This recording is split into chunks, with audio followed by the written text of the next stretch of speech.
Hello and welcome to the Engineering Executive Interview Series. My name is Daniel Koroshansky. I'm the president and founder of Windward Coaching Services, where our mission is to help engineers develop the tools and behaviors needed to effectively lead people and teams and to achieve success in progressively increasing levels of leadership responsibility.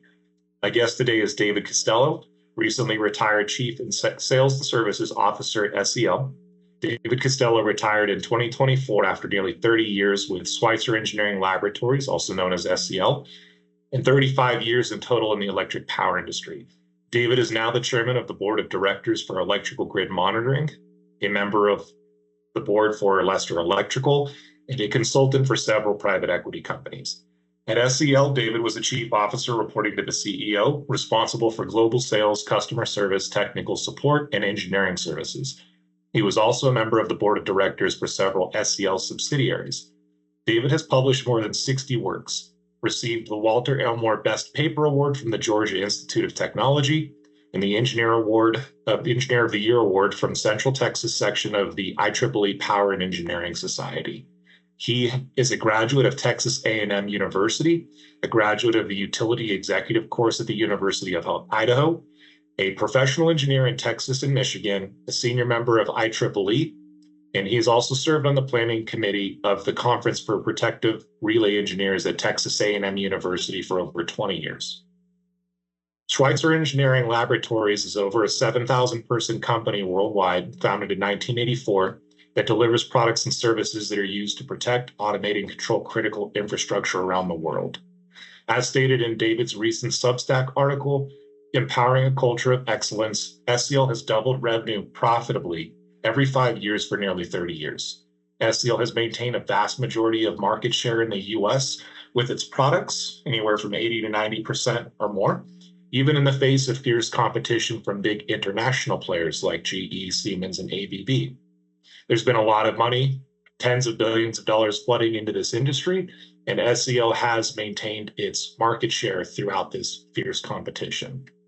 You can follow David at David A. Costello with 2 L's, .substack.com or linkedin.com/IM/David A. Costello.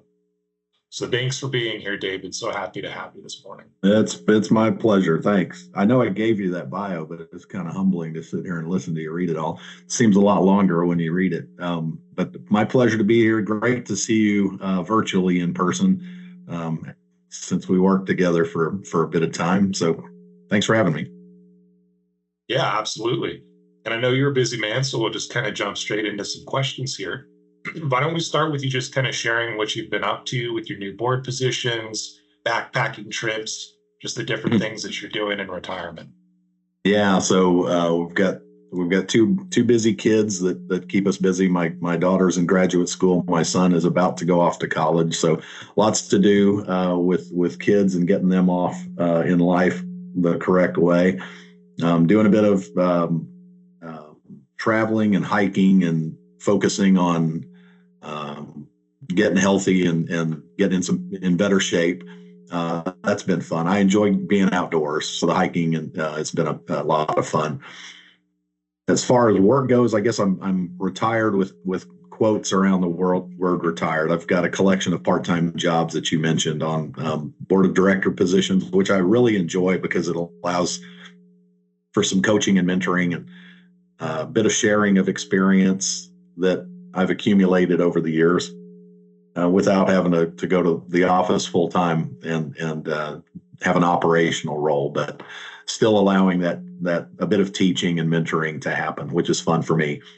And then you mentioned there's a lot of money floating around in the industry, a lot of people wanting to make some investments or merge or acquire companies, and folks like me can provide an advisory role, a technical advisory role to those financial experts as they try to make good decisions.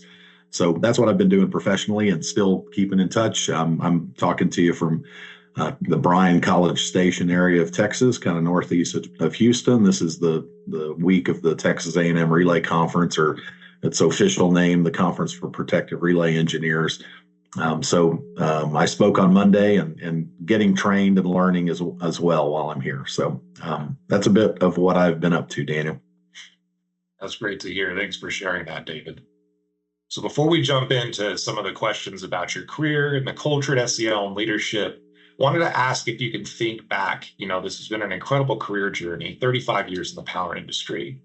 Um, can you share a formative experience from your early days in engineering that shaped who you are today? Sure.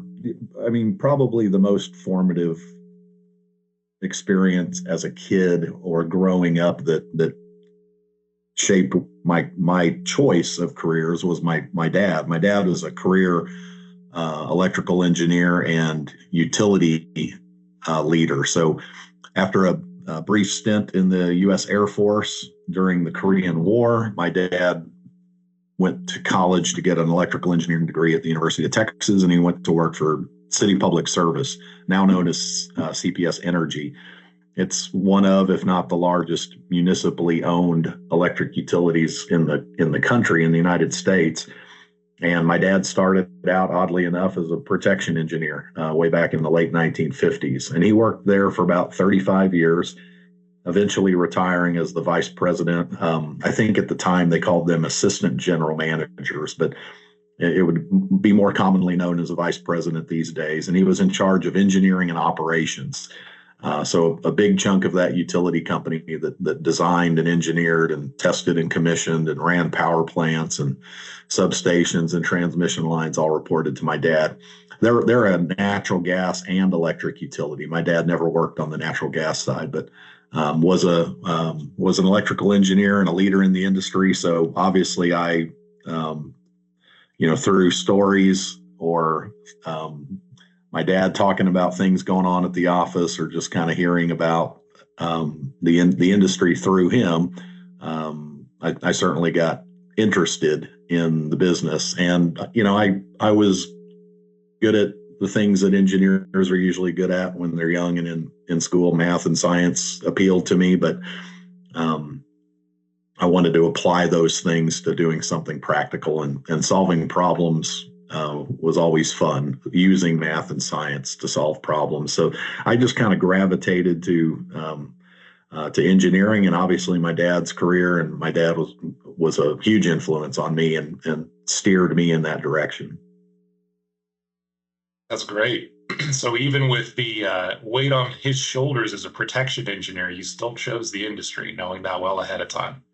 Yeah, I did. But my dad was in a different era. He can hold his own when you want to talk about electromechanical relay technology. But my dad retired in 1991 and never had a computer on his desk. If you can imagine that, or some people listening to this will find that extremely funny or odd, or both. My dad was an executive when in the days when, if you wanted to send a letter or an electronic anything to anyone, he had a executive assistant or secretary that came into the office, and they collaborated, and she knew how to use a computer and print and send letters. So that was just a different era. My dad never had a computer on his desk. And you might imagine, it's fun to think about. You might wonder, so how in the world did they do all the simulations and set relays and know what the fault currents were? So my dad used to, and his engineers that he worked with, of course, his team would travel to Texas A&M back in the day in the 60s and 70s to use an analog computer. Texas A&M University was one of the few places where you could set up an analog circuit that mimicked or simulated your power system. So, think about a huge analog circuit with resistors and inductors simulating your transmission lines that you were studying, and everything else reduced to a Thevenin equivalent. And this analog computer then was how they did a sanity check of all the manual and hand calculations they did, doing fault studies and symmetrical component calculations. So different era. My dad and his generation cranked out stuff using pad and paper, and slide rules and a lot of electromechanical relays. I think one of the things that he did at his utility was usher in the Westinghouse KD10 or KD distance relays. That was a big technological shift at the utility when in his time there was going to distance protection. But yeah, he got out of the technical business long before any of the digital relays or even solid state devices that preceded him came into the industry. Hmm. Well, speaking of that formative experience, whether it's your father or someone else you can think back to, who was your first or most impactful mentor in the industry? Yeah, I most impactful is pretty strong. I can think of lots of mentors. So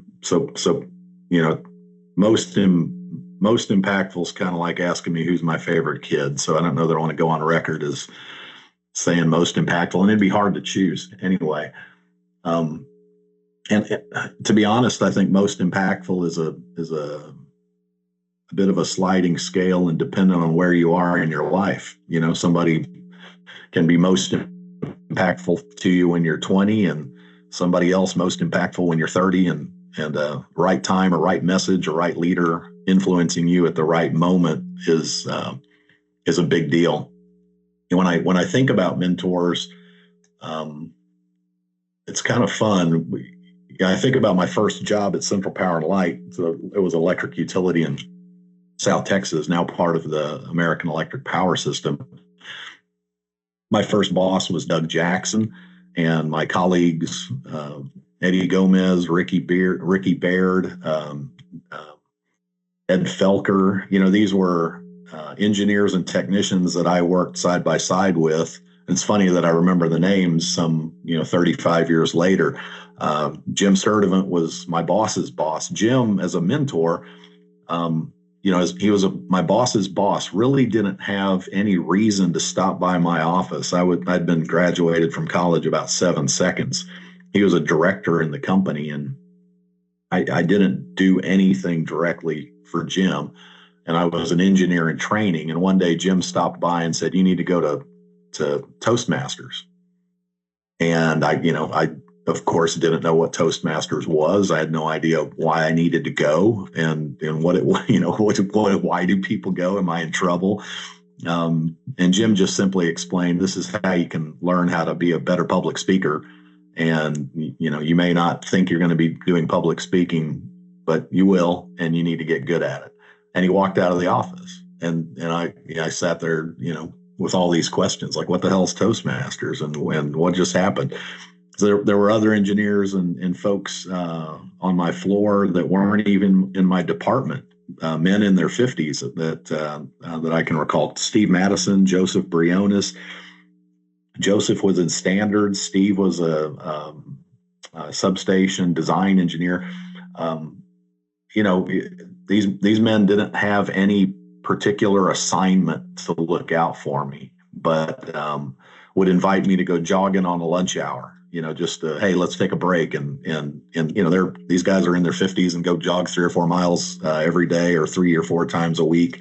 And I started jogging with them, and both of those guys attended Toastmasters meetings, and they dragged me along to the meeting once a week. And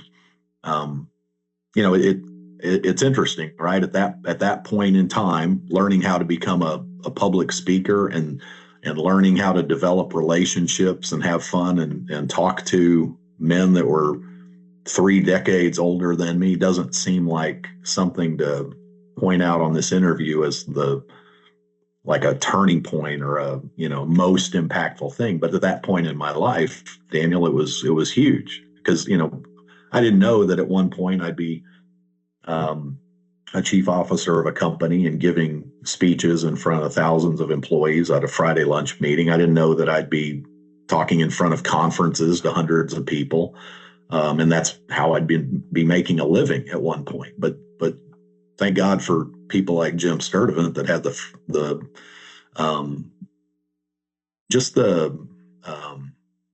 like sense of duty to put their arm around a young employee, you know, you kind of have to ask yourself, what did he have to gain by that? But he felt a sense of responsibility and a duty for somebody in his care, not even a direct employee, but I was in his department, and he felt responsible for giving me every chance. Like he didn't walk me to the meetings, he didn't force me to attend, he didn't check up on me to make sure I was doing the assignments, but he got me started, and then the rest of it was up to me. And I had people like that throughout my career at SEL, and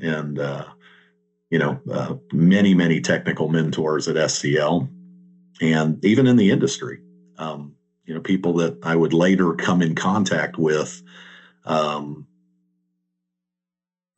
Sometimes people don't even know that they're an influential mentor. I think that's one thing I'd point out to anyone is, especially when you're in a leadership position, or you're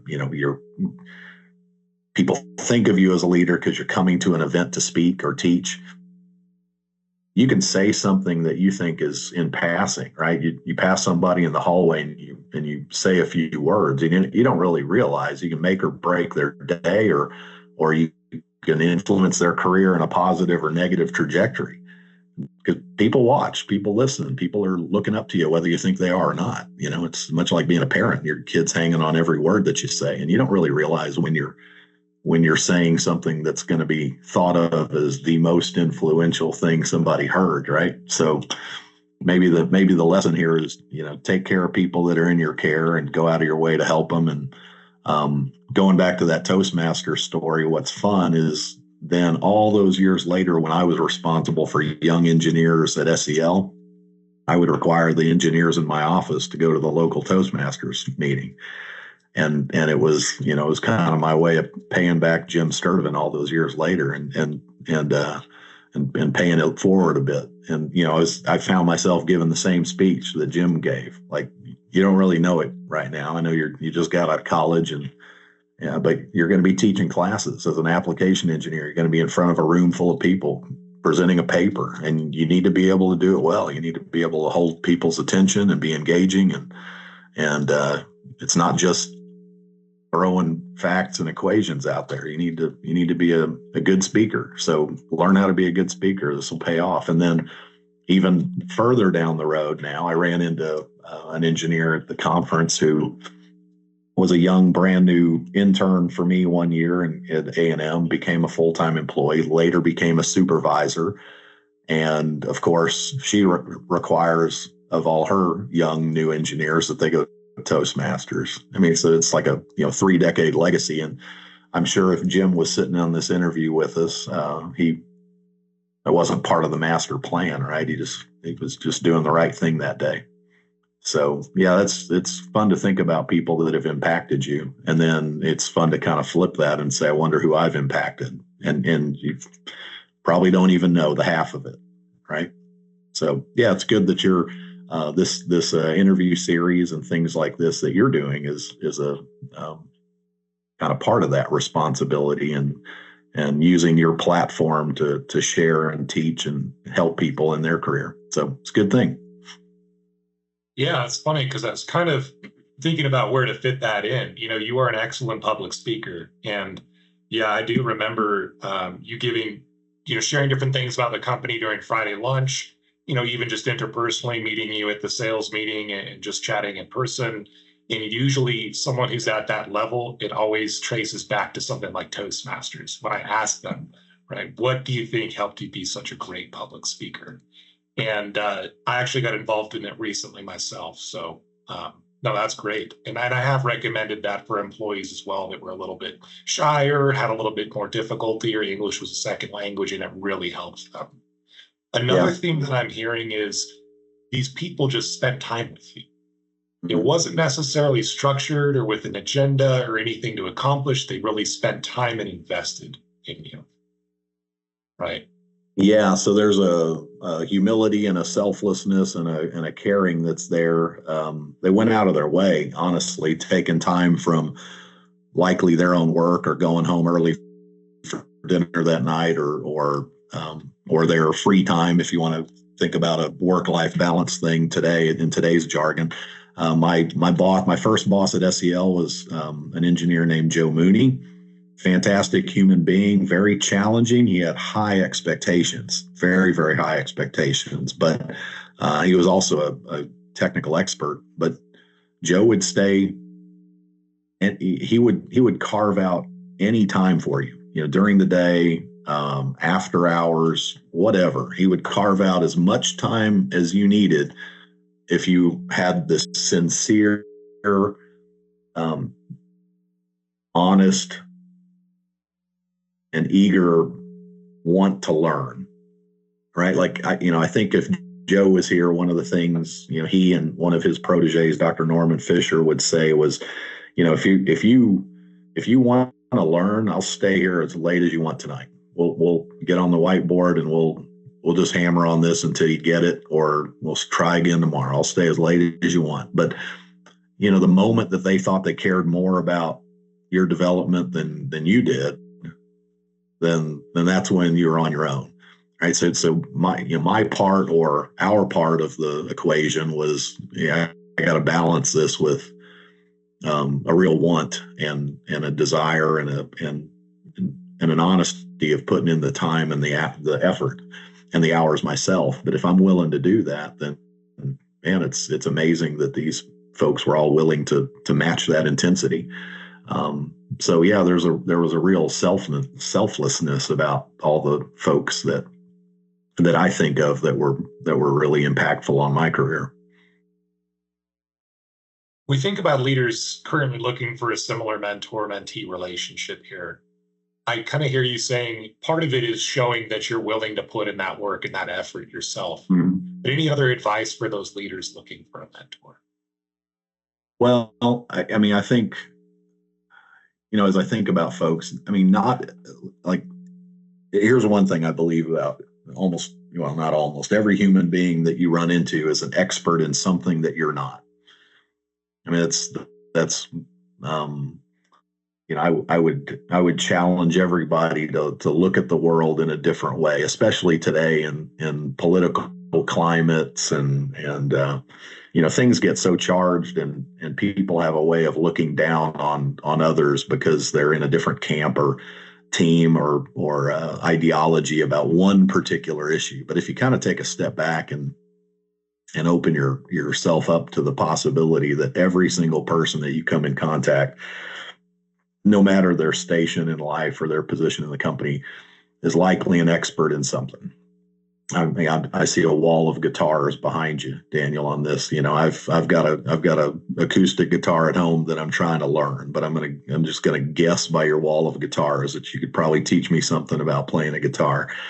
But it doesn't have to be a technical subject at work, right? It could be it's just interesting, right? You start talking to somebody and you realize, oh, they read a lot of history, or they're good at fishing, or they're great at playing guitar, or whatever. And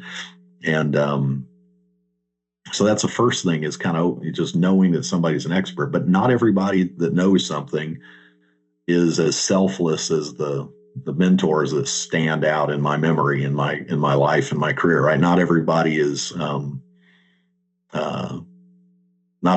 as dedicated to making time, their own time, to teaching you and sharing and encouraging you to get better.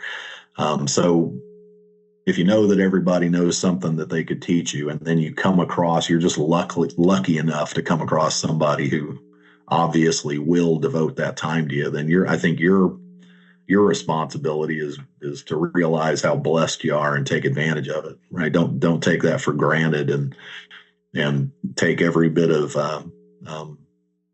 take every opportunity to learn from that person that you can. Be sure to tell them thank you sincerely, and then your responsibility, I think, later on is to reciprocate in kind, and when you have that opportunity to pass it on. But some of these things are lucky. I'd love to tell you that I mapped out my career. Oftentimes people ask, like, well, what were your goals that you set, and how'd you map out your career, and how'd you find this mentor? And I know this isn't going to be super popular or encouraging, but some of it's getting a little lucky, and And then some of it is creating your own luck and recognizing when you're lucky and then taking advantage of it, not being, um, not taking those things for granted. And then when it's obvious that that's something that you're blessed to have come into contact with, and just seize that opportunity and latch onto it. Speaking of luck, whether it's luck or not, looking back, were there any pivotal moments or decisions that significantly influenced your career trajectory? Yeah. So, when I worked for the electric utility, it's funny. I heard from my dad growing up that, one of the reasons to choose the energy industry was it was, uh, just so foundational to society. It was a safe bet, right? If you're deciding where to invest your career or invest money, the electric power industry or energy in general was a safe bet because everything runs on it. And he's right about that. But when my dad talked about a safe bet, sometimes he would lean into, it's stable, and there was it was comfortable, and that makes sense if you think about my dad's generation. He was born in 1930 in the Depression and World War II. So his life and experiences were colored by a lot of instability and not knowing where your next meal's going to come from, and shortages and fear of what's going to happen in the world. So, yeah, stability was a big thing for him. Well, 2 years into my career at the utility, we went through a massive reorganization. Every single person at the utility lost their job, and they downsized. I think 20% of the employment got cut, and all of us had to reapply for positions. And rather than looking at that like, man, this is blowing up my mental model of how stable this industry is, I was young enough to kind of think about it as well, it's unexpected, but there's lots of possibilities here. So we were allowed to apply for 3 positions. I applied for one in Oklahoma. I've never been to Tulsa, Oklahoma in my life, so that was kind of I guess one of the things I'd say is be open to change, and don't be so stuck in your ways that, well, I don't want to move, or I don't want to even think about moving to a new place or jumping to a new job. So I kind of looked at it like, I don't know what, might be fun to live in Tulsa, Oklahoma. I'd never been there until we went on a house hunting trip. I also applied for 2 positions that everybody thought were super weird. One was to become a kind of a technical person on a lobbying team in the lobbying and regulatory group that was in Austin, Texas. So, the utility has a government group and lobbyists that work in the state capitol. And I applied to be on that group, and I thought, well, it's weird, and maybe that'll lead to, who knows, if I would have done that, maybe I would have ended up going to law school and totally different path. There was another, Central and Southwest had a renewable test project out in West Texas in the Davis Mountains. They had solar turbines and solar panels and a wind turbine or 2. And this was in the early days, in the early 1990s of a lot of renewable generation. And they needed an engineer to run the site. And it was some technical work and then some PR and managing visitors and being part of the advocacy side of the business. And I applied for that. So when I think back some of these weird things I applied for, that if I would have gotten some of them, that would have been a tremendously different trajectory. I ended up getting the protection job and doing exactly what I was doing, but for the entire corporation, for 4 electric utilities in Tulsa, Oklahoma. And of course, that then led to a lot of work with digital relays, including Schweitzer SEL relays. That's how I got to know a lot of people at SEL. That's what opened the door to eventually take a job as an application engineer at SEL in 1996. And that was another big change and leap.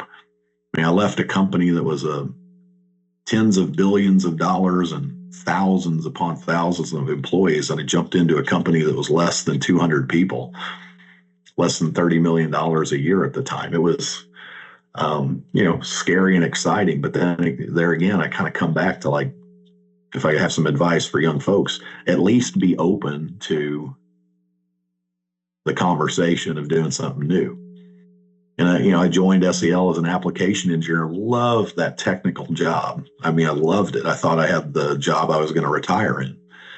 And then 3 years later, Dave Cradaville, who was the national sales manager, called me into a meeting and asked me if I would manage the sales team along with technical support and customer service for the Southwest United States. I was 29 years old. I'd never supervised anybody in my life, and certainly hadn't been responsible for sales directly ever. And again, it was, so I guess the theme that keeps recurring to me is when the phone rings and somebody says, have you ever thought about, or would you consider, or we'd like you to think about doing XYZ, then be open to it. A lot of times people are, you hear people in organizations resist change, and a lot of people have in their mind that I like living here, I don't want to live anywhere else, or I'm an engineer, that's what I do. And if you get too constrictive, then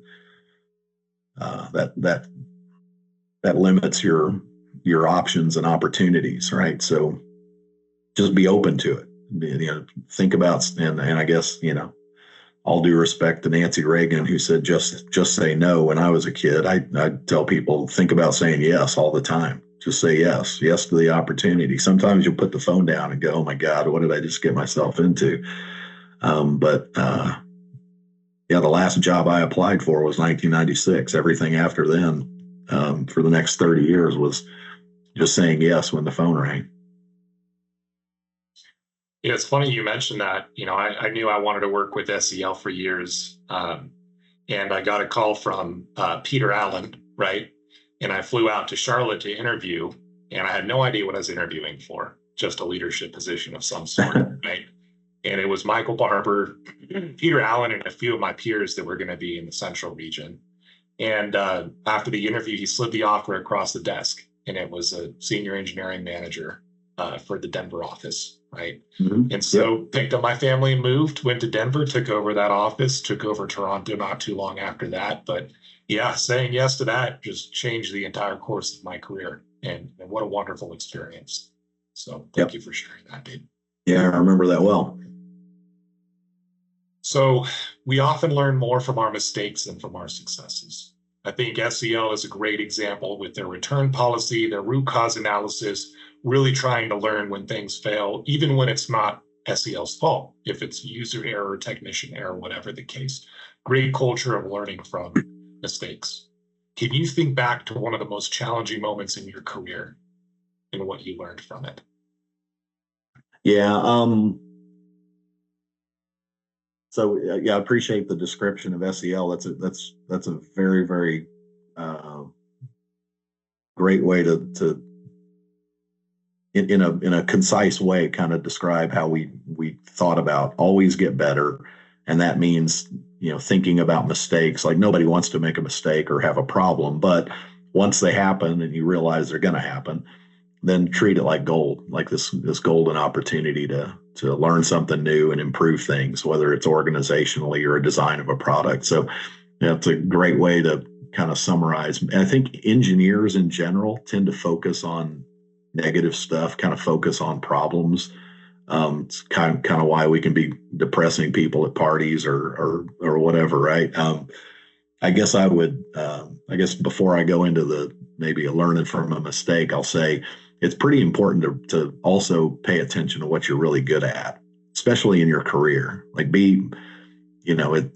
engineers are so focused on solving problems, including their own. They kind of focus on what's wrong and what I've got to fix. But it's also pretty important to balance that with trying to be self-aware and identifying what you're really good at. Like, what do I do that if I'm being honest, I do better than most people. And if I can do more of that, if I can accentuate that, then that's gonna pay off too. But I guess without going into like specifics and some confidentiality of names and circumstances, I'll just generalize and say, um, you know, as an engineer and as a human being too, I'm a fixer. I like, see a problem, fix a problem, and I also firmly believe in forgiving folks and giving people second chances. Right. So as my career went on, I got a little older, more mature, and exposed to some very challenging and disappointing people problems and organizational problems. I had to balance that focus on forgiveness and second chances and fixing things with um, the concept of trust but verify, and not letting people confuse compassion and caring with weakness or a tolerance for bad behavior, especially. And I guess the main lesson that I'd pass on to everybody is, I guess, what I learned. I guess here's how you can apply that is when you come across a person in a person problem, a people problem, or an organization problem, because all organizations are human driven, human composed entities. Don't let problems linger, right? When you see a problem, don't ignore the problem. Problems aren't like a fine Cabernet wine. They don't get better when you hide them on a shelf and ignore them and pretend they're not there for the next 10 years. They only get worse, right? So a lot of us are resistant to jumping in and dealing with the icky, awkward, uncomfortable confrontation with other human beings, because sometimes those things that's not the most fun way to spend your day, that they're hard. Those are hard days. And sometimes they just downright suck, but you got to learn how to deal with the problem and don't let problems fester. They don't get better with age. So maybe that's the biggest thing I can summarize some, mistakes or missteps or challenges in my career with that's what I learned from them. Yeah, that's a common challenge that I see with engineers too, right? Especially when it comes to performance management, holding people accountable. It's not something that's very comfortable. It's a lot more comfortable to mark up a drawing and send it back than it is to talk about someone's performance or their behavior, right? Yep. Sometimes it goes on for years unaddressed. Yep. So I think that's great advice. Just acknowledge it for what it is, kind of tackle it head on, and instead of letting it linger. One of my colleagues, Todd Bridges, was really great at developing people, and he likes to, really likes to hit this head on, especially with leaders, and telling them, here's something that you do that's great, that's better than anybody else. You need to continue or do more of that. And then here's something that you don't do. It's just not in your wheelhouse or your repertoire yet, Daniel. So you need to start doing this second thing. And then this last thing is something that you do that's going to, if you continue doing it, it's going to limit your career. So you need to stop doing that. So he's got this great, concise speech that he can give about, start, stop, continue. We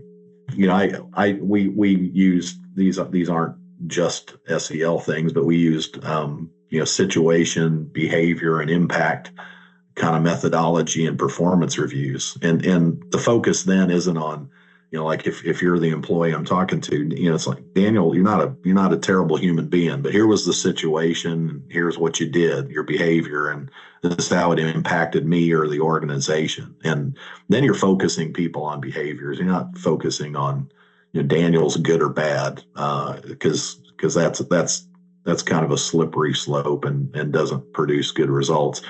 Going back to mentors, one of the people that I came in contact with in my career just through SEL and writing technical papers and doing conferences was a gentleman named Christopher Hart. And Mr. Hart was the chair of the NTSB, the National Transportation Safety Board. They're the crash investigator in the United States and help out worldwide, of course. So Mr. Hart had this beautiful saying, good people trying to do the right thing make mistakes. And, he certainly, I mean, I've quoted him countless times. We wrote a paper together, so we collaborated briefly, but I throw him in that mentor category because that one statement that he made has stuck with me for, well, at least that would have been 11 years ago that I heard him say that. And it really colors a lot of how I deal with human beings and human performance and organization challenges. Yeah, I think, that policy of kind of just sticking to the facts, no personal attacks, minimizing defensiveness, just talking about the behavior and the impact goes a long way. Goes a long way. Provides that framework that people newer to leadership can use, to avoid blow-ups and defensiveness and all of that. So yeah. Awesome. Well, what we do in the power industry impacts the safety and the quality of life for literally hundreds of millions of people. Thinking back to SEL's mission statement, making electric power safer, more reliable, and more economical, can you think back to a moment when this direct impact became real and deeply meaningful to you? Yeah. I guess a couple of stories come to mind. Later in my career, somewhere in the late, I don't know, maybe 2008-ish or something, 2008, 2009, I got my first real opportunity to do some international traveling. And then it wasn't until probably 2017 when I took on global sales for SEL, I really started punching my passport stamping my passport and traveling a lot. And whenever I prepared for a trip, I like to, do some fact finding and a little bit of research about the country I was going to. And one of the things, interestingly enough, that I always did was I would, living in Texas, and having worked in the utility industry in Texas, I knew facts and figures about Texas, like, what was our peak demand? What was the record peak demand in the state of Texas, and how much generation did the state have available, and then what was the population in Texas, and therefore what was every individual or per capita use on an annual basis? Like what did your meter log for you on an annual? And then I would compare that. That was one of the things. I like to read history and read about countries and food and everything cultural. But technically, I would compare to what's the electric usage, what's their peak demand, how much generation do they have, how much. And there are places in the world where people still don't have access to electric power. India is a country that has a population about the size of the United States that still would be considered off grid or, using less power than that wall of guitars behind you on an annual basis. It would be shocking, right? So that's one thing very, very impactful for me, because I do believe in the mission statement where people have access to safe, affordable, reliable electric power. It doesn't guarantee, but it almost always correlates to better health, longer life, more freedom, economic prosperity, better schools, etc. I mean, you find me a country that doesn't have affordable, available, reliable power, and I will bet you my next paycheck it's a miserable place. It's misery. And where those things are available, chances are, it's a strong correlation to, and then there's lots of places in between, right, where there's lots of blackouts and curtailments, and so that's one really, really kind of vivid example of where I could see our mission was true, and there's still a lot of work to do. And then, I guess the other thing that comes to mind are the technical work that we did as engineers, either designing things or as an application engineer, writing application guides. I wrote an application guide with Ariana Amberg and Ken Barrett, and it was the topic was how to enable instantaneous or extremely fast tripping during hotline tag work conditions or energized work conditions. So sometimes in our industry, people have to work a line hot when it's energized, and there's hotline tags are how we disable reclosing and things like that, so that if God forbid some problem does happen, we don't continue to re-energize the circuit and potentially injure or kill somebody. We had published this guide on how to implement this system, I think in 2009-ish, 2008, 2009. And pretty short order later, we got a note through you probably remember the sales representative, Walt Slade, who helped in Colorado. And Walt shared this note. It was basically a thank you note from Mountain Parks Electric Co-op, which serves the territory a little northwest of Denver, just to get our bearings. They had some gentlemen doing live line work, and they'd had a flashover, and they had implemented our application guide.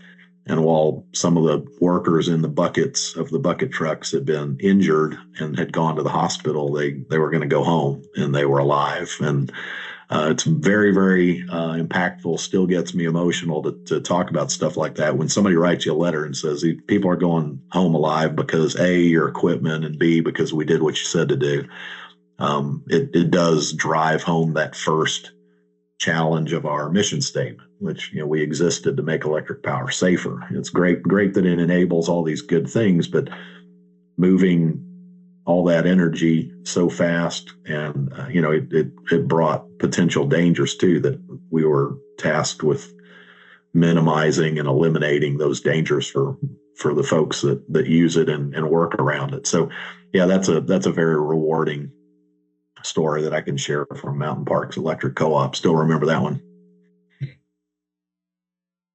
Pivoting a little bit more to your leadership approach, you've shared a few things, how the SBI model for giving feedback, spending time with people, being a good mentor. How would you overall, describe your leadership approach, and why do you believe it was so successful? Well, it's kind of humbling to hear you say it was successful. Again, I don't know whether it was lucky or good or a little bit of both, hopefully. I think, again, because a lot of engineers are fixers and problem solvers, sometimes we think we have to be the smartest person in the room, or if you were assigned a leadership position, it's because you were a good engineer and you're oh so smart. So one of the big transitions for all of us, I think, is realizing that you don't have to have all the answers. One of the reasons you're in a leadership position isn't because you're there to solve every problem or to come up with every great idea yourself. That's the task for an individual contributor or an expert or an advisor in an individual role, perhaps. But when you're a leader, you have to make a pretty huge transition to realizing it's not all about you. I mean, obviously you're there to motivate, encourage, and bring out the best in an organization full of humans. And there's a lot of challenges to doing that, but coming up with every technical idea or every solution to the problem or every great strategy isn't part of the mix. Right. And I think that's probably a problem that, maybe a mistake I made early on, and I would venture a guess that a lot of us probably make when we move into a leadership position, is coming into a room, and I can tell you, I worked for executives, late in their career, who would walk into a room and there would be a task at hand or a problem, and their instinct was, go to the whiteboard and start solving it. All right, here's what we're going to do.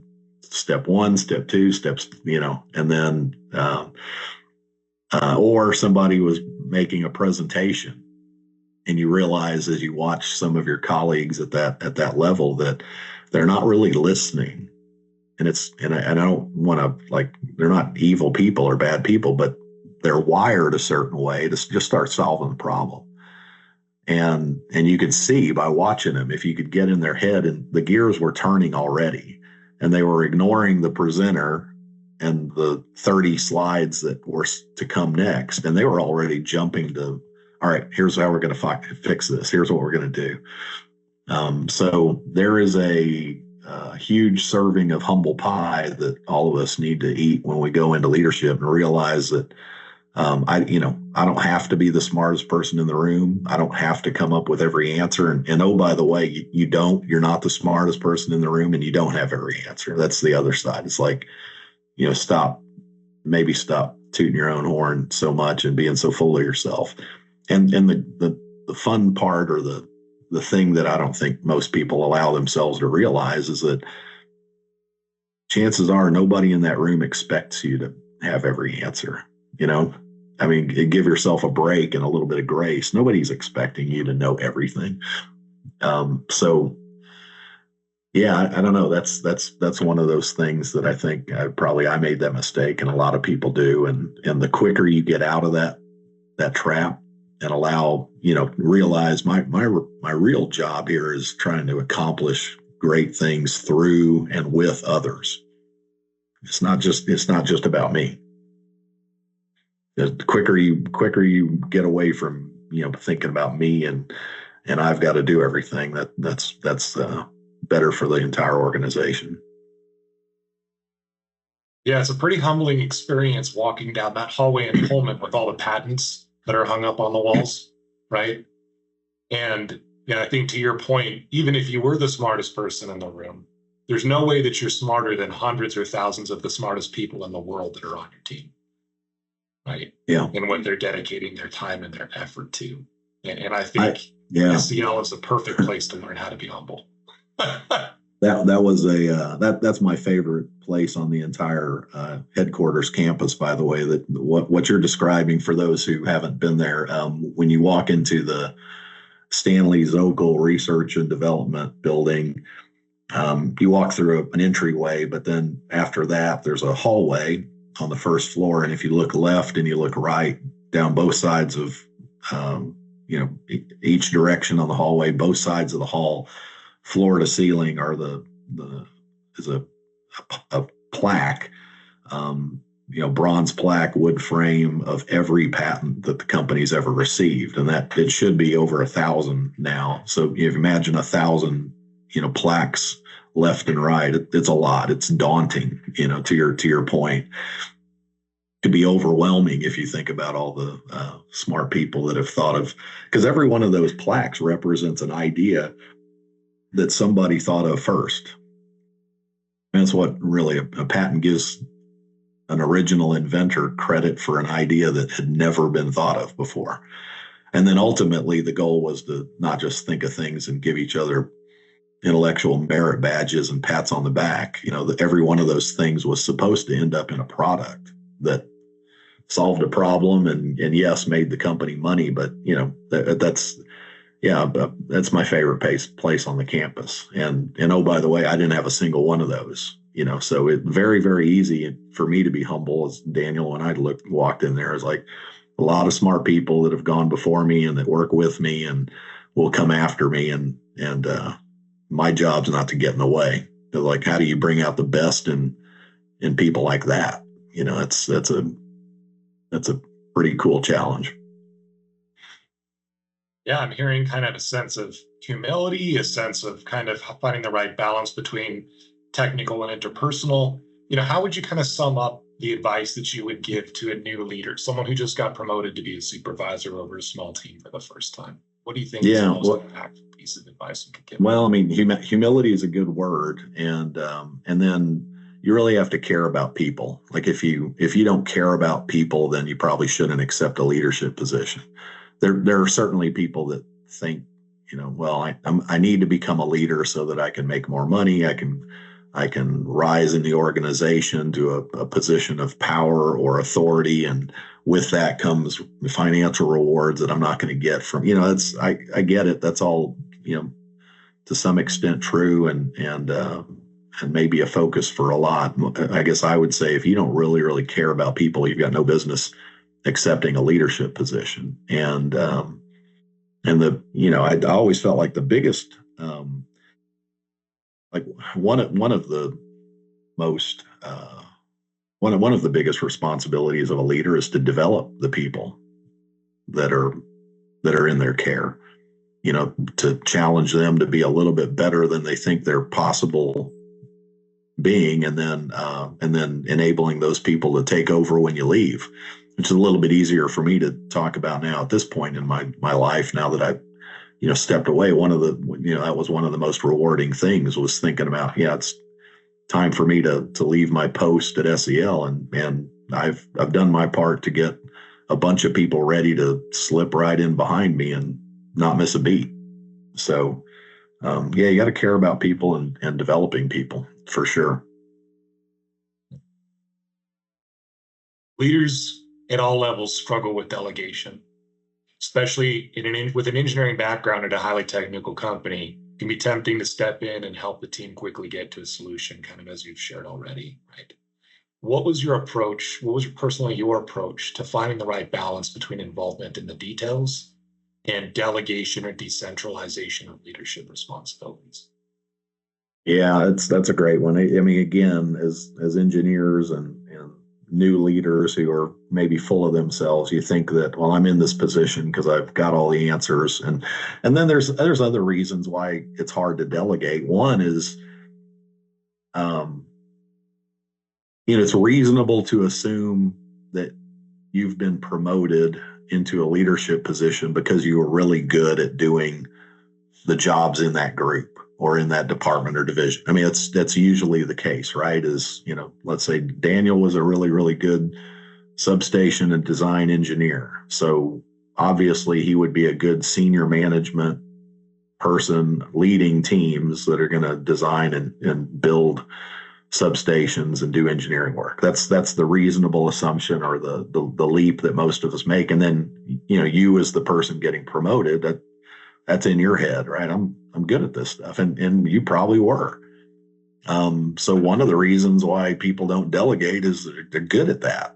I mean, that's what they've known and what they're good at. I guess the other thing is you probably were good at it and you did it because you liked it and it was fun, right? So one of the reasons people don't delegate once they're in a management position is they cling to the stuff that's still fun. We talked earlier about there might be 10 people or organization problems that you need to deal with, but we'll put those on the back burner because those are icky, they're awkward, really not fun to deal with. But meanwhile, some cool technical challenge came in the door, and God, that stuff's fun to figure out, and there's a customer that's going to be so happy when we finally solve it. And they're going to tell me how cool I am and how smart I am and thank me for helping them. And that's really rewarding. I'm probably not going to get that dealing with the really challenging stuff that I need to be dealing with. So some of it is avoidance of the stuff that you don't want to do, that's icky and new, that you're not good at yet and you've never dealt with, and gravitating back to that comfort food and stuff that you find so fun and that you're really good at. So I think those are the natural tugs and tendencies that we all fight against. You have to be very intentional and constantly remind yourself that I wasn't put in this position to do everything. You have to start looking at your team and identifying them like puzzle pieces, and really trying to get to know, okay, who knows stuff that I don't? How do we all complement each other? Where are my experts? How do I get more out of this team than we're doing today, or that they even know is possible by leaning into the things that they do that I'm better at? And I had to do, in my like one of the things that I love to do and I was really good at was analyzing event data after misoperations and problems on the power system. I turned that into a career, Monday morning quarterbacking and writing technical papers about things that had gone wrong and how you could avoid reoccurrence in the future.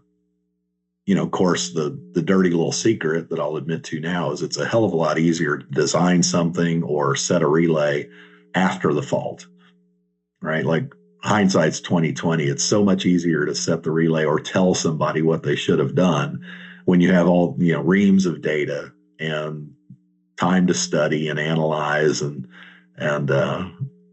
hindsight's 2020. But nonetheless, I did a lot of that. I was really, really good at it. And I still get phone calls to this day from technicians and engineers in the industry that had me on speed dial when I was an application engineer.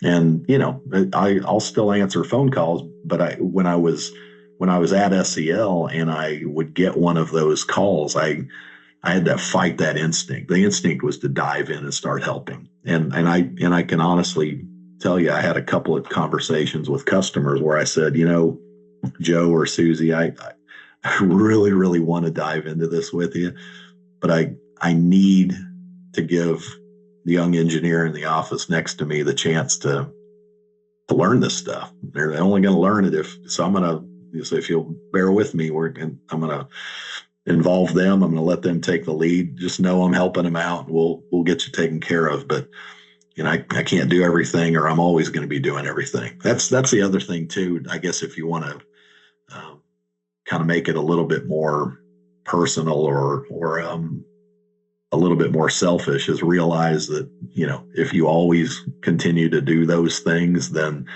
it's kind of a self-fulfilling prophecy. You'll always be doing those things. So if you really, really want to be exposed to bigger problems, bigger challenges, doing new things, then you got to force yourself to let go of the old. And I don't have any easy advice for you. It's just you got to be very conscious of it and be very intentional and recognize in yourself when you're gravitating back to the things that you're good at and that you love, and maybe admit that you're doing it because you're avoiding maybe something that you need to be working on that's a little icky, and force yourself, kind of recalibrate and hand that off to somebody who needs to learn it.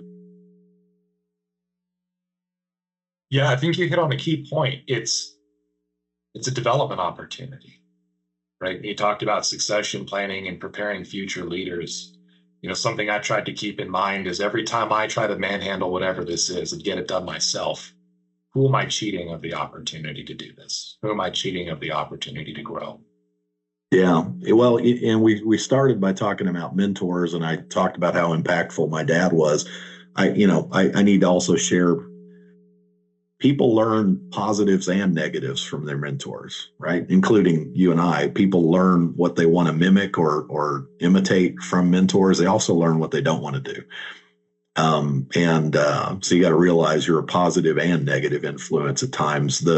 My dad for his entire life, my dad he could fix anything. My dad was just very very practical, and this is long before you could pop open YouTube and see a explainer video telling you how to do something. But my dad could fix anything on a car. He's what that generation would refer to as a shade tree mechanic. We always had used cars, and Dad was always fixing them every weekend. I learned how to be an expert flashlight holder as a kid because my dad, God bless him for all of his really, really expertise and ability to learn how to do something and fix it. He was not a very patient tutor or teacher.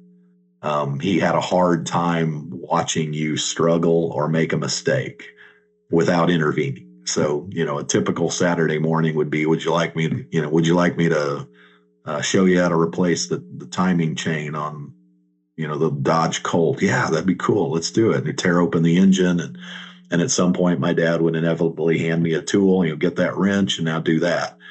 And I would, put it on the wrong bolt or struggle, or something would take 17 seconds, and he was used to doing it in 3. And he was like, give me that wrench here, hold the flashlight, and let me show you how to do that. But in his version of showing me how to do that would then be to do it all for the rest of the Saturday. And I would spend my Saturday morning missing Bugs Bunny cartoons and holding a flashlight. So I can shine a flashlight anywhere you tell me, but I really didn't inherit that ability to work on and fix anything on a car.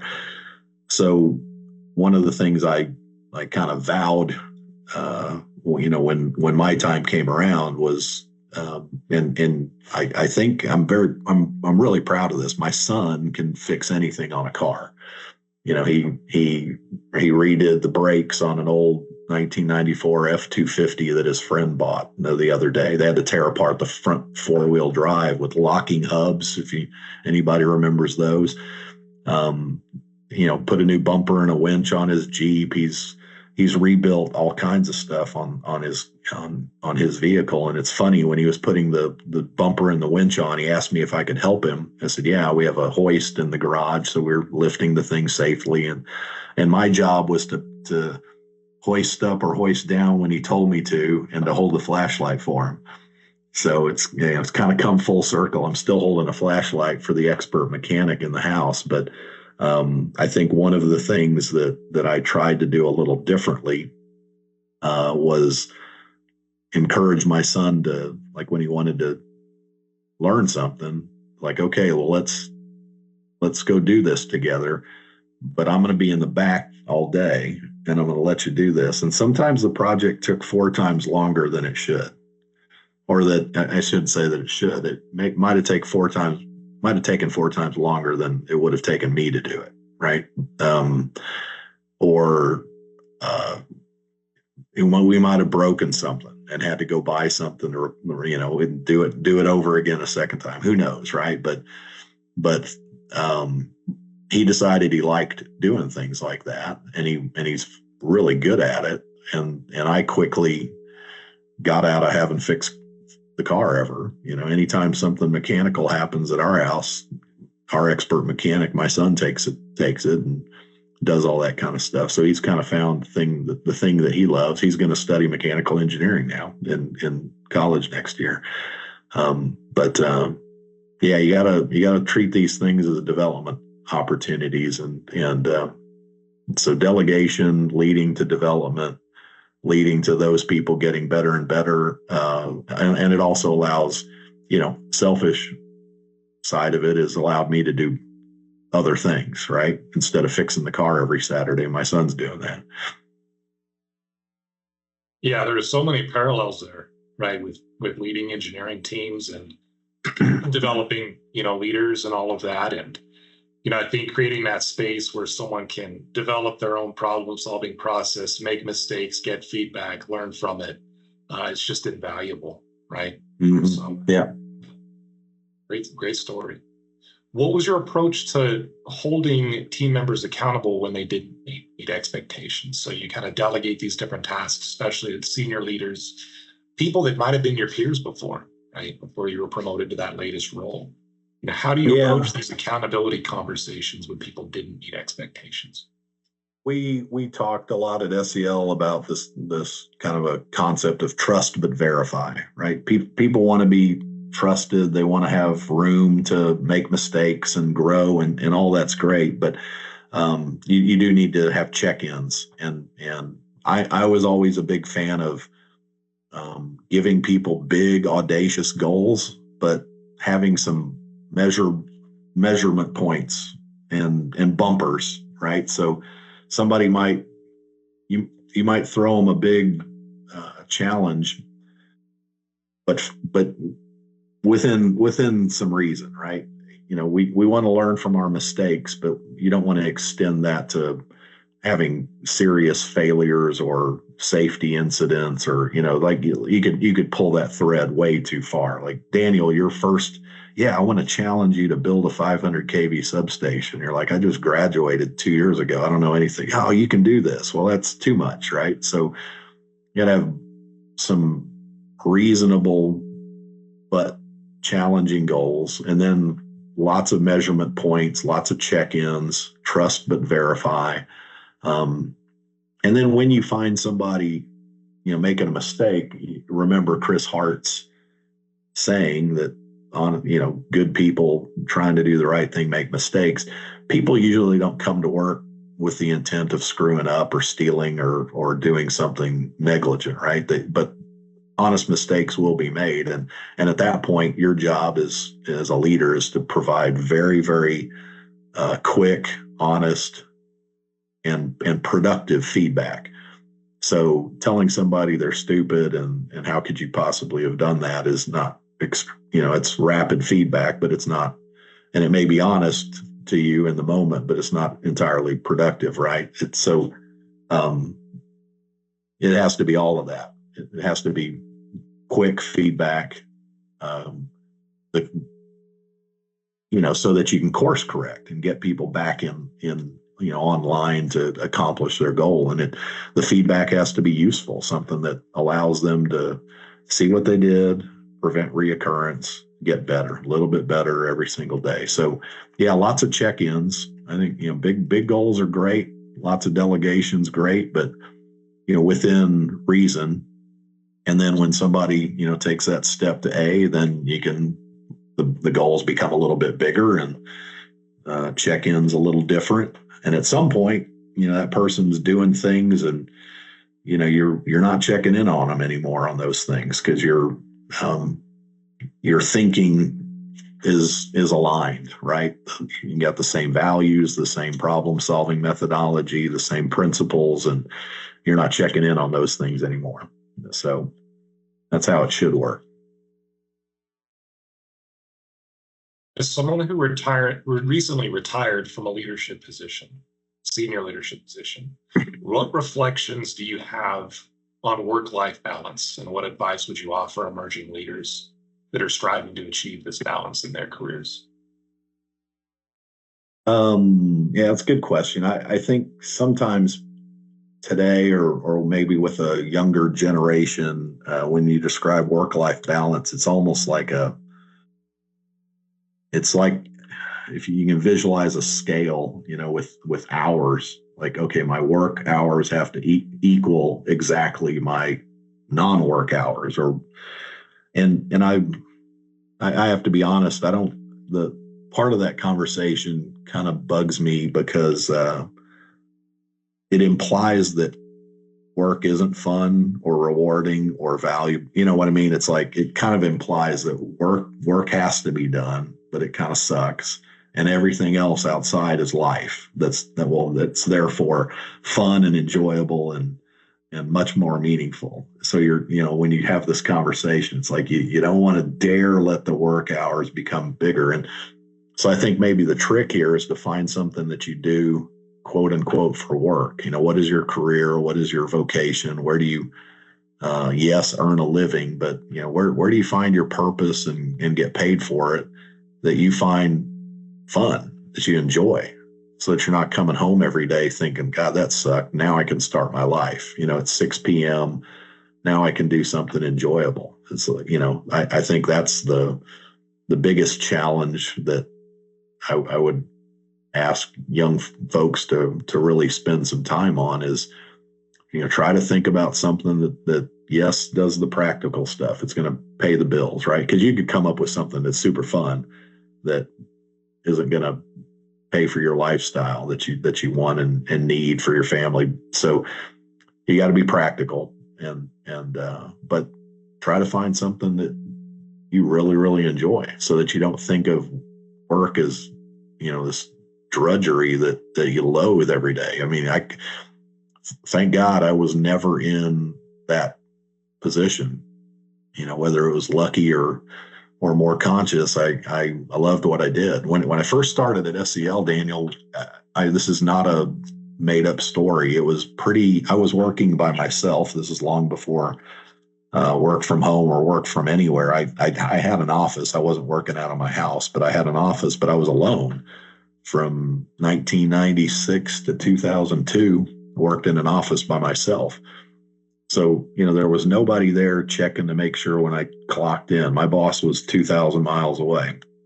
and nobody was checking to make sure I clocked in and clocked out and put in my 8 hours. And nonetheless, for my first, years at the company, this is not an exaggeration. Like 10, 12-hour days, pretty typical. Monday through Friday to work to be sitting at my desk from 7 to 7 was not a unusual day. That was more normal than not normal.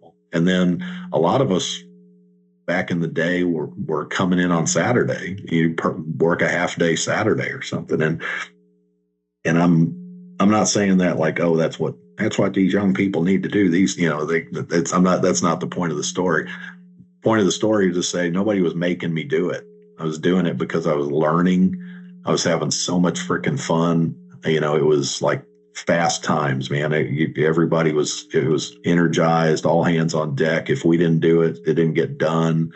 There's a lot of excitement. Customers really, things were starting to take off and lots of demands from people, but those demands were challenging, right? Because as a young engineer, it was stuff that I hadn't worked on, so I had to learn it. Like as an example, I was a protection and control engineer, but SEL had created this device called the COM processor, the SEL 2020. Well, nobody really made anything like that. And substation automation wasn't a thing. You used the word market share earlier. We used to talk about making more pie. Nobody liked to talk about how many slices of the pie could we take over. Yeah, our attitude was screw that. I want to make more pies. I love eating pie. Let's make more pies by inventing new things. So the COM processor was a great example of making new things that were literally created a new industry. Companies got started or expanded because of the product we made. Novatech, Telvent, companies like that came into existence and developed their own version of a COM processor to enable substation automation.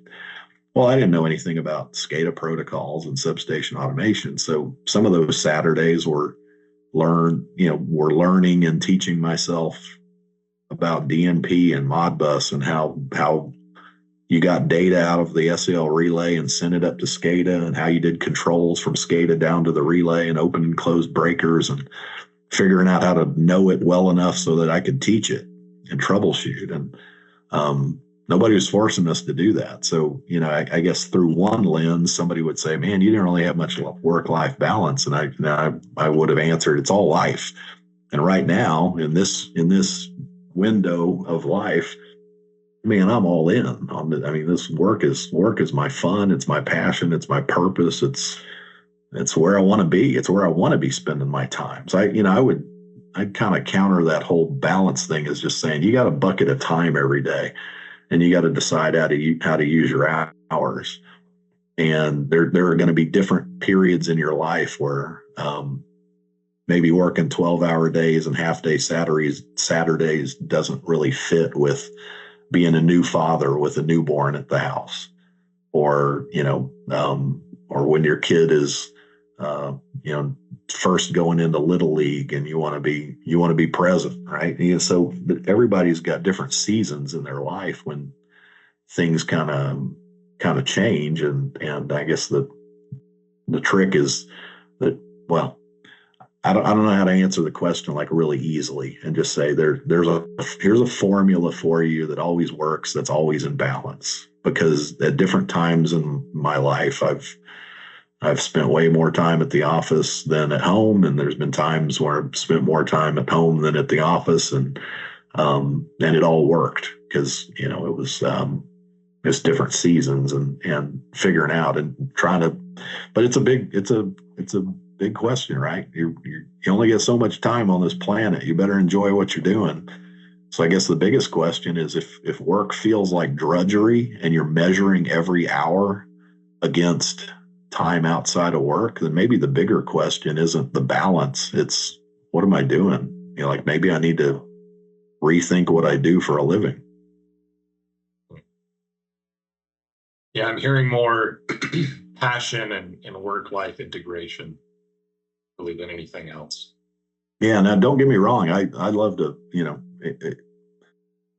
I love to travel to learn and see new places and experience cultures. You mentioned the hiking and the backcountry camping and all that kind of stuff that you can't do a lot of work, when there's no cell phone signal and Wi-Fi. And that's part of that experience and activity that I love. I'm a pretty strong extrovert, but I like completely unplugging occasionally and getting remote for a few days and kind of forcing that unplug. It's good for me personally to kind of reset. So, I mean, I get it. People need to have, they need to have, human beings are big, complicated puzzles that have, physical activities and exercise and families and hobbies, and all those things take time. And there's no easy answer to figuring out how to spend your time. But there's also a practical aspect that you got to pay for a house and pay the rent, and so yeah, balancing all of that is probably a tough and very individual challenge for all of us. So find out, but it makes it easier if you can figure out Awesome. something to do for a livelihood that you enjoy. Pivoting a bit to culture, right?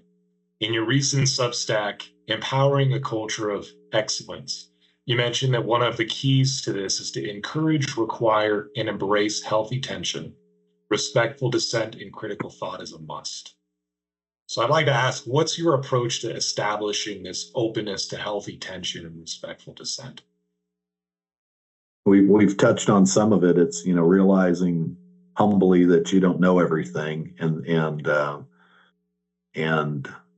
when you have a meeting, making some pretty clear ground rules to everybody invited to the meeting that you're the reason that you're at the table is because we want to hear from you. We don't want to just waste your time. Going back to your work-life balance, that's another way you can get balance. Stop going to meetings where you never speak up or never say a word. Like if you're not speaking in a meeting, if you're not contributing, good question is to ask your boss and all your peers, do I need to be there? But one of my ground rules in meetings is like, if you're there for a purpose, and that purpose is to engage, speak up, let us know what you think. And that includes saying things that may be at odds with what your boss or your peer next to you just said. And that's okay. Like we can disagree. We can have contrary opinions. In fact, even better if we do. Like, I think one of the most critical mistakes leaders make is surrounding themselves with yes men and yes women that compliment them with an I in the compliment, not compliment with an E in the compliment. Right? You're really good looking, Daniel, and you have the smartest ideas ever. I really love working for you. It's terrible to surround yourself with people like that, because eventually you're going to be limited to just what you think up, and you're going to be doing all the work and coming up with all the answers. So if you really want to get the best out of the organization, you better surround yourself with people that complement your weaknesses with their strengths and vice versa. And then you got to take advantage of it. They got to speak up. And if you're really encouraging this healthy tension, that means listening to learn, letting everybody say their piece. And our ground rule was we want to come up with the best decision in this room, right? And the biggest sin would be to leave the room and then implement some decision or some new strategy and realizing it had this critical hole in it, right? It was going to fail from the get-go. And somebody back in the original meeting knew that. They just didn't say it because they were scared or didn't feel comfortable sharing. So that was the biggest sin we never wanted to let happen. You got to encourage people to speak up. You have to not punish them for saying they don't think your idea is the best, right? Okay, and there's a lot that goes with that, right? You don't want a room full of complainers. You don't want a room full of people that just point out everybody else's faults without bringing some solution. So the goal has to be, we're going to resolve this. We're going to come up with the best solution. We're going to solve the problem together. But everybody has to be heard. I want to listen to learn. We're going to really critically think and find the weaknesses now. And then the last part of that was, we all agreed that once everybody had been heard and said their piece, then once we left the room with the decision, that was our decision, right? We wouldn't tolerate, if Daniel was the boss and after hearing everything, Daniel made the decision to go down path X. Well, it wasn't fair for me as one of your employees to leave the room, say that I was okay with it, and then leave the room, go back to my team and say, Daniel's such a moron. He's going to do X. And I told him it was a stupid idea because I'm so smart. I mean, I knew this was the wrong thing, but he's going to do it anyway. What can you do? To be fair, those words have probably been said by someone at some point. It's purely hypothetical that I'm using, but it's, you know what I'm saying, right? It's like because that's a cancer in the organization. That backstabbing, know-it-all stuff can't continue for long. It's unsustainable. So, yeah, but it's easier said than done because a lot of people don't like to. It's awkward at first, awkward a lot for some people to confront or to be confronted, but I really, really, really believe that you have to, that works in the boardroom. And think about, like, as an engineer, think about being on a job site. Maybe a practical example is a stop work policy. Really, really easy to say to a young engineer, hey, if you see something wrong, speak up. Stop work on a job site, right? But pretty tough in practice, especially if, put yourself, like, visually kind of imagine you're a young engineer on a job site full of older, experienced people and under extreme pressure to get something done. And everybody seems to know what they're doing. And maybe they're not quite open to some young punk raising their hand, telling them thinks what they're doing is wrong. And then try to stop that job site and then think about the job site a little bit differently, where, the older person running the job site starts the day by bringing everybody to the tailgate and saying instead, look, I've been doing this a long time, but that doesn't mean I know everything. Doesn't mean I'm not going to forget something or make a mistake. And if I'm about to kill myself or make a mistake, or you see anybody on this job site doing something that you think is wrong, it's your responsibility to raise your hand and speak up. I mean, so imagine a kind of a job site where that's the start instead. And you can see how, it's same in a boardroom, right? You got to set the tone to encourage people to engage and speak up when they think something's wrong or they have a different idea. But critical, right? Because not doing that will get people killed on a job site. It'll kill an organization if you don't do it in the boardroom. So when you look around in that room and you notice that there may be some people holding back, right? They may not feel that psychological safety quite yet. Yeah. Maybe it's one of the first few times they've been to one of those types of meetings. Do you have any techniques that you use to kind of create more of that safety in the environment for people to speak up or to encourage that? Well, I mean, sometimes you have to draw people out, right? Call them by name, saying, what do you think? Susie, looks like you have something on your mind. What's on your mind? And sometimes it's as simple as that. Sometimes, we've hit on the word humility a lot, being vulnerable or sharing when, you've made a mistake to your team is a good way of letting people know that you're okay with it being pointed out that you're human and make mistakes. And then you got to be really, really careful. I had a colleague that liked to propose an idea in a room and kind of in a joking way would say, okay, they were very enthusiastic about their idea. And they say, okay, if you really love my idea, if you agree, raise one hand. And if you really, really think it's a great idea and really agree, raise two hands. So you can imagine if you're the one person in the room that's like, I think this idea sucks. I mean, I got real concerns about this.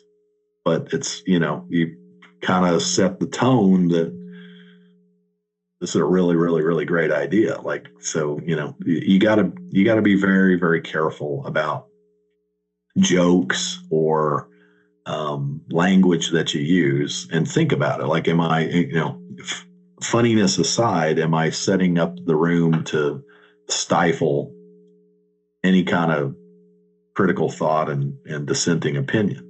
Because at worst, you're shutting down any uh, enthusiasm to share a contrary idea, and that's a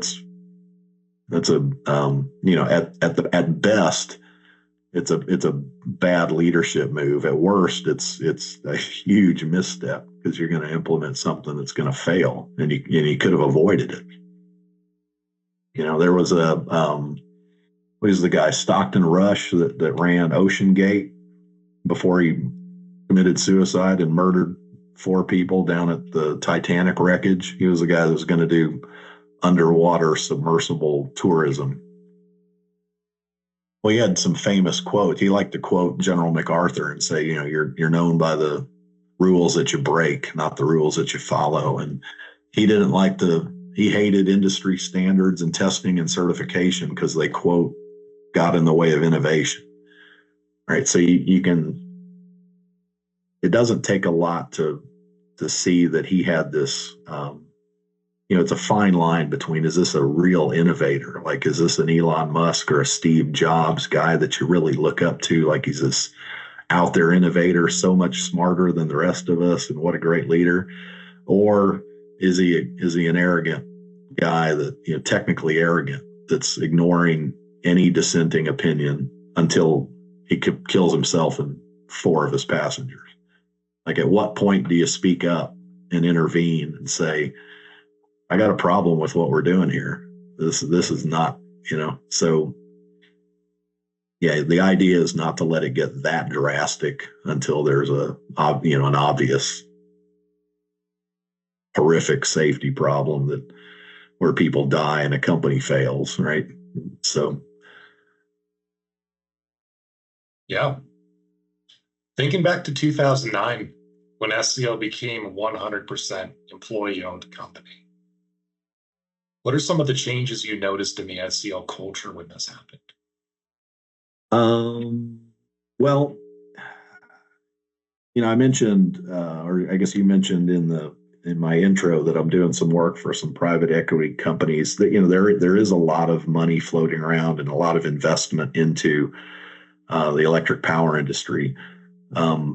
People that invest in or merge or acquire companies expect a return on that investment. It's reasonable. And it's not that employee-owned companies don't expect to make a return on their investment or be profitable. They most certainly do. But I really do believe that at its best, 100% employee-owned companies have the luxury of really thinking long-term, or at least longer term than the next quarterly shareholders meeting.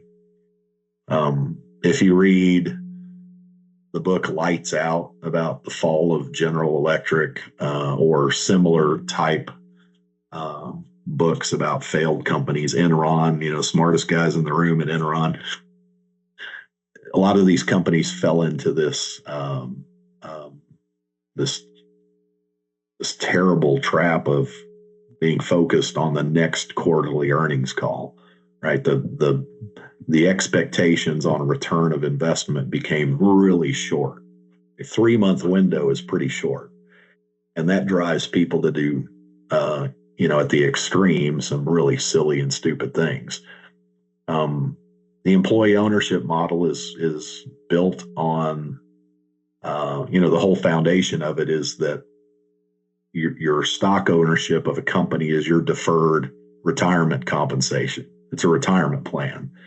So, like, kind of by definition, you're thinking of the performance of the company as far off in the future, and something that needs to be sustainable through, to sustain people's retirement. So, for me, one of the biggest mindset shifts is it allows people the luxury to, while acknowledging, yeah, the company's got to be profitable. We got to make a return on our investments. We can't be stupid, but the window stretches out. You're like, this is a marathon, not a sprint. In other words, right?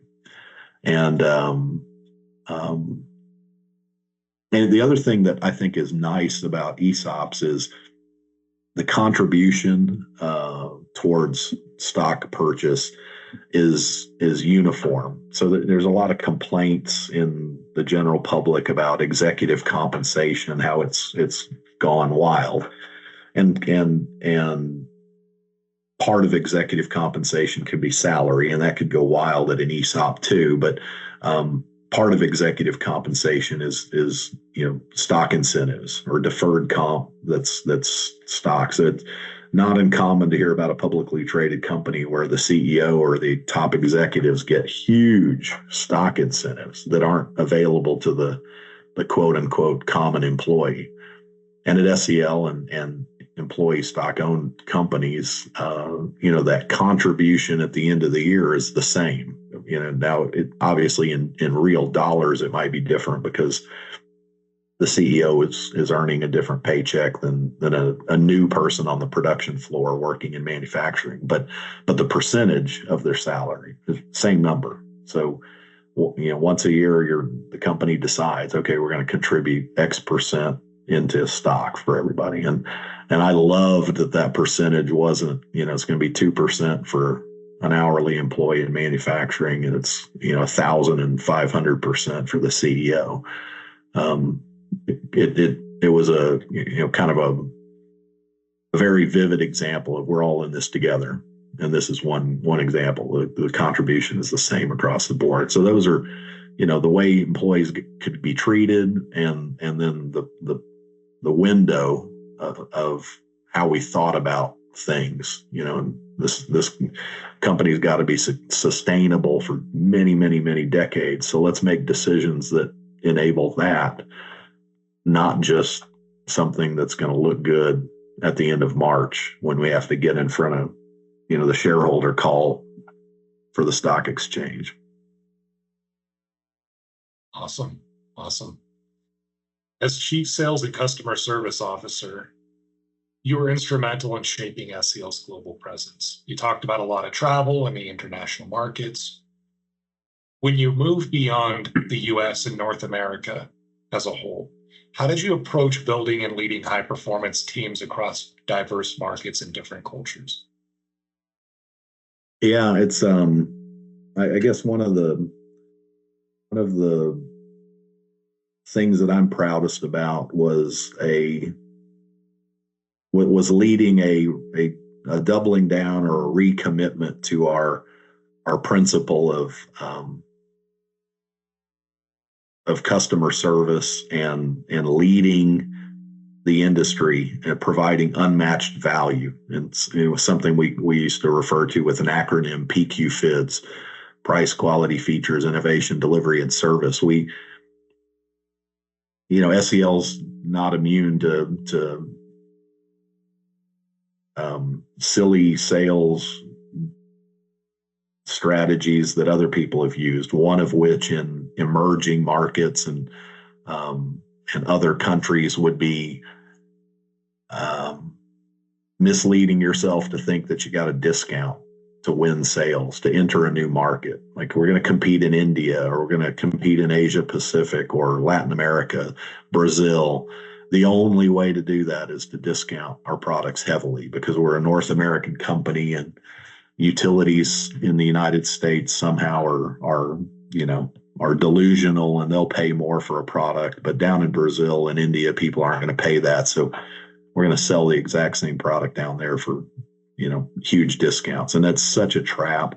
And it, the reason companies do that, or salespeople in general do it, is it works for a while, right? I mean, the truth is, if you let a sales team develop a habit of hitting a top line number with absolutely no bumpers or boundaries around the bottom line margin and profitability, they'll hit it. So we talked about earlier, like how do you delegate or how do you develop people? And one of the things was, give big, audacious goals, but provide some bumpers around it and measurements. So as a practical example of that for a sales team, yeah, let's double top line revenue every 5 years. Well, you better damn well put some bumpers around that goal. Right? Like if there's no rules or limits to a salesperson, if you're not going to limit how the price or the discount that I can use to sell, I'll move product. I'll hit that double every 5 years, every single time. And in the process, I might bankrupt the company. Right. So, very, very critical word added to that double every 5 years was comma profitably. So, and it shouldn't be taken lightly because there's a lot of companies that obsess about the top line and don't put the very, very important comma profitably on the back end. So, one of the things I'm proudest about starting in 2017 was this return to selling value and realizing that even in quote unquote different cultures, other countries, places that we had talked ourselves into believing that this was a low cost market. Well, in the past, we thought we could only enter those markets one of two ways. One was to develop a special low cost product that competed only in those markets. And then the second one was to take the very, very high performance, high value product and just slash the price and give it away. Right. Either of those two are short term strategies that work to drum up sales. But, it's a small world. People run into each other at conferences. So you can imagine the person who spent, let's say, $10,000 on a product in the U.S. running into somebody from Brazil and learning to their surprise that same product is sold for $3,000 in Brazil. Well, it's not going to go over well, and it's not going to take long for that discounting to erode your margin everywhere in the world. And then the flip side, if you develop a really, really cool product that you can sell at low cost in emerging markets, the next question is, why the hell aren't you selling that in the United States, right? If you can really come up with something great that you can make for a fraction of the cost and it sells elsewhere, then there might be a place to sell that. Maybe not need, electric utilities, but what about industrials or other, like you got to think like, man, maybe we can do something with that. Anyway, we focused on salespeople doing the hard work of selling value and eliminated that ability to just discount and erode margin. And then all these years later, one of the things that I'm most proud of is, SEL is growing internationally like crazy, and they're doing it the right way. They're doing it with, not defending price, but defending value, bringing real value to a market and getting, paid a fair price for that in all of these so-called challenging low-cost markets. And but it takes a lot of discipline. Everybody's got to be on board with that. But that was maybe my one standing legacy in the international sales at SEL. Yeah, I got a little bit of a taste of that, being a few levels down from you and working in both the US market and the Canada market. Mm-hmm. I noticed that some of the most successful projects we did it wasn't just selling projects, it was coupling those products with engineering services to form a solution, right? A unique configuration or application or group of these products working in a unique way that Siemens or ABB or GE couldn't replicate. Or they definitely couldn't replicate it easy, that pairing of everything. And is absolutely right. I mean, we didn't have to really sacrifice or compromise once we found a really good solution that the customer wanted. And so, I felt that at my level. Well, in engineering services, you'll remember we had a bit of a different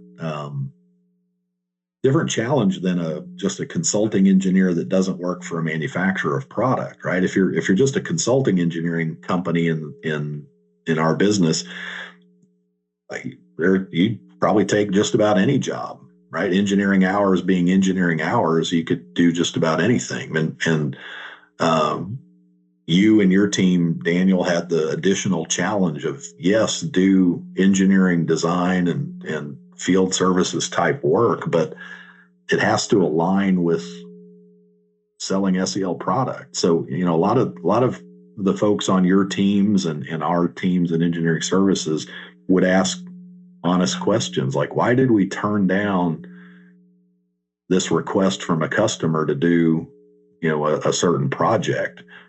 And the honest answer was, well, could you guys have done the work? Well, yeah, of course you could. You're talented engineers, and could you have, reviewed and set 5,000 ABB relays at an industrial plant? Of course you could. But does that align with selling SEL devices and everything that we're trying to do? And then the answer was no. So, to be fair, you guys had the additional challenge of kind of staying into a more narrow lane of, yes, do engineering services work, but obviously the things that have a lot of SEL product content in them, which meant saying no to a lot of work that you could have done. You're talented and capable group, certainly could have done work, but it wasn't part of our, kind of the core mission. So that was maybe an example of being disciplined in engineering services, being choosy about the work we took on. Absolutely. Thinking about core values, to me, core values are those things that they're so important to the operation of a company and the way that you do things, the way the leaders think, the way they interact with their employees and with customers, that even if it costs the company something, they'll still adhere to that core value. Mm-hmm. And I felt that this adherence to the core values at SEL was very, very strong. It was very much a big part of the culture there. So that in mind, can you think about a story or situation in the past that tested the senior leadership team's adherence to one of these core values? And when the team had to make a difficult decision to ensure that this value was prioritized in the decision-making process? Yeah, the one that comes to mind as you kind of set that up was something we called Power Core. SEL made for 10 or 15 years a drop-in control building. So most people are familiar with the blue boxes, the intelligent protection and automation devices, and many, many other things. And those get mounted into panels and switch gear, and then the panels and switch gear get installed inside buildings.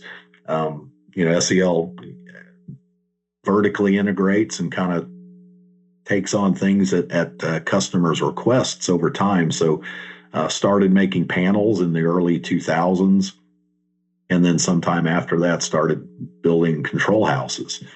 And somewhere around 2016, we discovered that we had a problem with a few houses.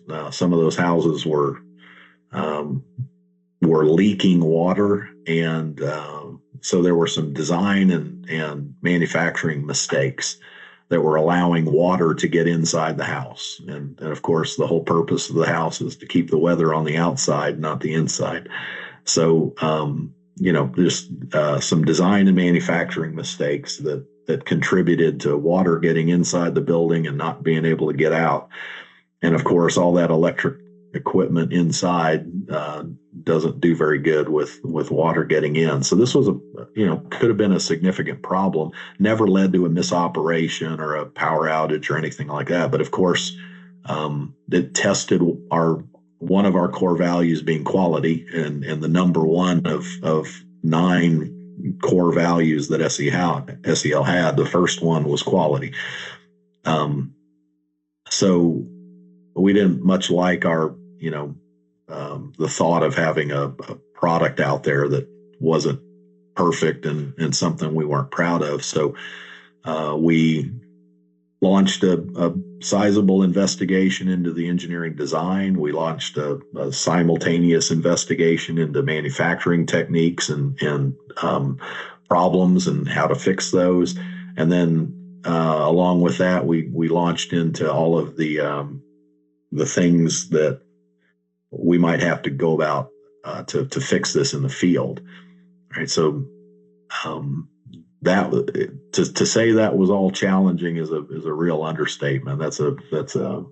There were over 400 of these installed from North America all the way down to South America in energized substations and in in far off places and in urban centers. And we went and inspected every single one of those buildings first to get the lay of the land and figure out how bad the problem was, and quickly ascertained that not every building was leaking, but we had a strong sense that they would at some point in the lifetime of the installation. So that led to a huge decision. And got to give credit to Dr. Ed Schweitzer, at the time the president of the company, who said, we're going to fix every single one of these. And we all knew in the room what a daunting and costly and potentially dangerous project this was. You being in engineering services know that, okay, we're gonna send a crew out to put a new roof and reclad the outside of a building in an energized substation, right? So that means carrying big metal sheet panels around in an energized substation is not something to be taken lightly. Wind sensors on the fence, it gets too windy, you shut down the site. You got to make sure every little piece of loose metal and garbage is taken care of, because you don't want stuff flying around in a outdoor substation, especially. Is a big deal. It costs tens of millions of dollars of SEL's hard-earned money to fix this. It took 4 years to visit every single one of those installations and fix it. And every single one of those buildings looks better than the day it shipped, because it is. It's a better design, it's a better product, and it'll last forever. But that was SEL putting its money where its mouth was, and not just lip service to, we could have said, well, only a few of these are leaking. Let's wait. And if one of them starts leaking, then we'll send a team out to caulk it up or do something low cost. But it was like, no, we're going to gold plate every single one of these things. And Ed had the vision of saying, look, think all the friends we're going to make. We're going to turn lemons into lemonade.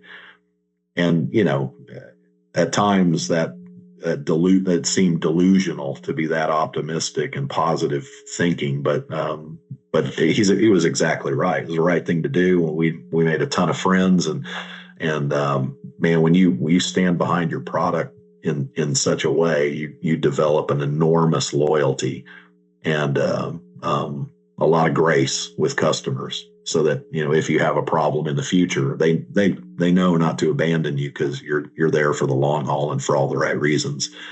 SEL exited that business, but because of the way they treated that warranty mitigation work, a lot of customers have been asking SEL to re-enter the building business, because they know how to handle problems. Thanks for sharing that, David. Yep. Yeah, I remember hearing that story right when I joined. And it's pretty inspiring, even when it cost in the order of magnitude of literally millions of dollars, standing by your quality and proactively addressing that. Yeah. A So lot of us probably had a lot of PTSD when you first joined. We probably still were in the PTSD. Now it's been a few years, and you kind of think a little bit more fondly about the whole experience. There you go. Well, any professional advice that you don't think we covered yet for aspiring engineering leaders? I would maybe keep it pretty simple and say, whatever phase of your career you're in, just do the absolute best you can to be the best at that, and realize that means trying to get better every single day. Just, little progress every single day, and don't ever let yourself get stagnant. Stan Zokel, one of the engineers that we worked with, we mentioned him when we talked about the patents in the engineering building. He used to kind of have this funny expression when people would get introduced at a conference. They'd say, so and so has 10 years of experience. Stan would lean over and he goes, I wonder if that's really 10 years or if it's 1 year 10 times. So, don't ever let yourself be the person who's got the same 1 year of experience over and over and over again. So you got to challenge yourself to learn, be the best person that you can possibly be, which means getting better every single day. And then be open to those opportunities. We mentioned that a couple of times in this conversation. You'll have opportunities that come your way in the form of, people asking you, would you think of doing this? Would you be open to moving or trying a new job? And consider saying yes to those, or even better, every single one of them, and see where that leads you. Anything else you'd like to share about what's next for you? No, but thanks for giving me a shameless plug on LinkedIn and Substack. I do like writing. It's one of the things that, we had to get good at SEL as part of the job as an application engineer to share what you knew and teach people. And in learning how to do that, I really found that I kind of had a very, strong like or a passion for writing. So I've tried to keep that up a little bit after leaving SEL, and Substack's a pretty cool platform for doing that. Thanks for reading. In our talking leading up to this interview, it was obvious you've read some of them. So appreciate you reading, and I'll keep that writing up.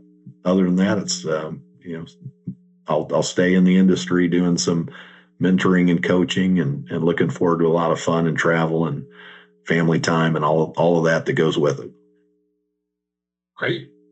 And again, that's davidacostello.substack.com. Highly recommended. Very thoughtful, very well written out articles, and look forward to seeing and reading more of them. So, David, thank you so much for your time. Really enjoyed our conversation, and appreciate you being here. It's been my honor and pleasure, Daniel. Thanks for reaching out. It's great to see you again, and hope you continue to do great things and that we cross paths in the future. All right. Well, I hope to talk soon. All right. Thanks. All right. We'll let you go. See you later. Bye.